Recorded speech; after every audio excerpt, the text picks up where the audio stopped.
জুবিন গাৰ্গৰ মৃত্যুৰ পিছৰে পৰা বাৰে বাৰে উচতনিমূলক মন্তব্য কৰি অসমত অপ্ৰীতিকৰ পৰিৱেশ সৃষ্টি কৰাৰ চেষ্টা গৌৰৱ গগৈৰ আন ৰাজ্যত এগৰাকী আদৰৰ শিল্পীৰ মৃত্যু হলে জনতাই ৰুদ্ৰৰূপ লৈ দোকান পোহাৰ ভাঙে বুলি উচতনিমূলক মন্তব্যৰে নিকৃষ্ট ৰাজনীতি গৌৰৱ গগৈৰ অসমৰ ৰাইজ ভাল বুলি উল্লেখ কৰি বাৰম্বাৰ উচতনি দিয়াৰ চেষ্টা গৌৰৱ গগৈৰ যোৰহাটত অনুষ্ঠিত হোৱা ৰাজহুৱা শ্ৰদ্ধাঞ্জলি কাৰ্যসূচীৰ আগদিনা যোৰহাট ষ্টেডিয়ামত উপস্থিত হৈ কৰিছিল উচতনিমূলক মন্তব্য আৰু পুনৰবাৰ উল্লেখ কৰিছো জুবিন গাৰ্গৰ মৃত্যুৰ পিছৰে পৰা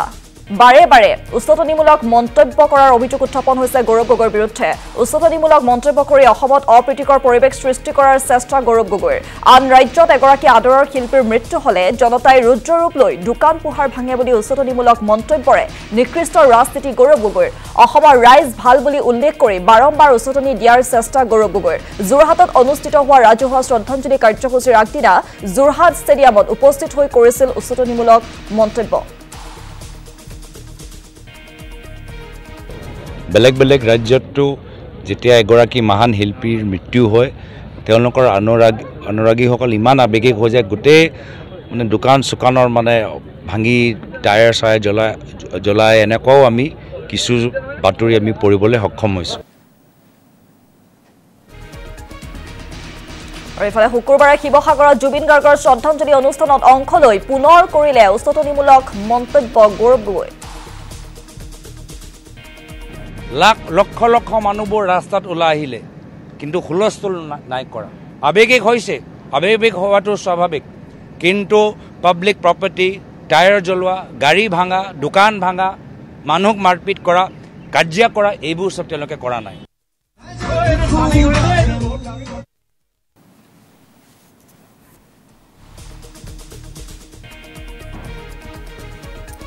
আৰু এনেদৰে এতিয়া গৌৰৱ গগৈৰ বিৰুদ্ধে উচতনিমূলক মন্তব্যৰ অভিযোগ উত্থাপন হৈছে জুবিন গাৰ্গৰ মৃত্যুৰ পিছৰে পৰা যেটো বাৰে বাৰে উচতনিমূলক মন্তব্য কৰি এনেদৰে অসমত অপ্ৰীতিকৰ পৰিৱেশ সৃষ্টি কৰাৰ চেষ্টা কৰি আহিছিল বুলি যে অভিযোগ উত্থাপন হৈছে বা যি মন্তব্য কৰিছে গৌৰৱ গগৈ তাৰ বিৰুদ্ধে এতিয়া তীব্ৰ আসলে প্ৰতিক্ৰিয়াৰো সৃষ্টি হৈছে আৰু জুবিন গাৰ্গৰ মৃত্যুৰ পিছৰে পৰা বাৰে বাৰে উচতনিমূলক মন্তব্য কৰি অসমত অপ্ৰীতিকৰ পৰিৱেশ সৃষ্টি কৰাৰ চেষ্টা গৌৰৱ গগৈৰ আন ৰাজ্যত এগৰাকী আদৰৰ শিল্পীৰ মৃত্যু হলে জনতাই ৰুদ্ৰৰূপ লৈ দোকান পোহাৰ ভাঙে বুলি উচতনিমূলক মন্তব্যৰে নিকৃষ্ট ৰাজনীতি গৌৰৱ গগৈৰ অসমৰ ৰাইজ ভাল বুলি উল্লেখ কৰি বাৰম্বাৰ উচতনি দিয়াৰ চেষ্টা কৰে গৌৰৱ গগৈ যোৰহাটত অনুষ্ঠিত হোৱা ৰাজহুৱা শ্ৰদ্ধাঞ্জলি কাৰ্যসূচীৰ আগদিনা যোৰহাট ষ্টেডিয়ামত উপস্থিত হৈ উচতনিমূলক মন্তব্য কৰিছিল গৌৰৱ গগৈ আৰু গৌৰৱ গগৈৰ সেই মন্তব্য আমি পুনৰবাৰ শুনাই আছো বেলেগ বেলেগ ৰাজ্যতো যেতিয়া এগৰাকী মহান শিল্পীৰ মৃত্যু হয় তেওঁলোকৰ অনুৰাগীসকল ইমান আৱেগিক হৈ যায় গোটেই মানে দোকান চোকানৰ মানে ভাঙি টায়াৰ চাই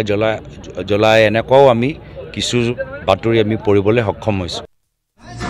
শুকুৰবাৰে শিৱসাগৰত জুবিন গাৰ্গৰ শ্ৰদ্ধাঞ্জলি অনুষ্ঠানত অংশ লৈ পুনৰ উচতনিমূলক মন্তব্য কৰে গৌৰৱ গগৈ লক্ষ লক্ষ মানুহবোৰ ৰাস্তাত ওলাই আহিলে কিন্তু হুলস্থুল নাই কৰা আৱেগিক হৈছে আৱেগিক হোৱাটো স্বাভাৱিক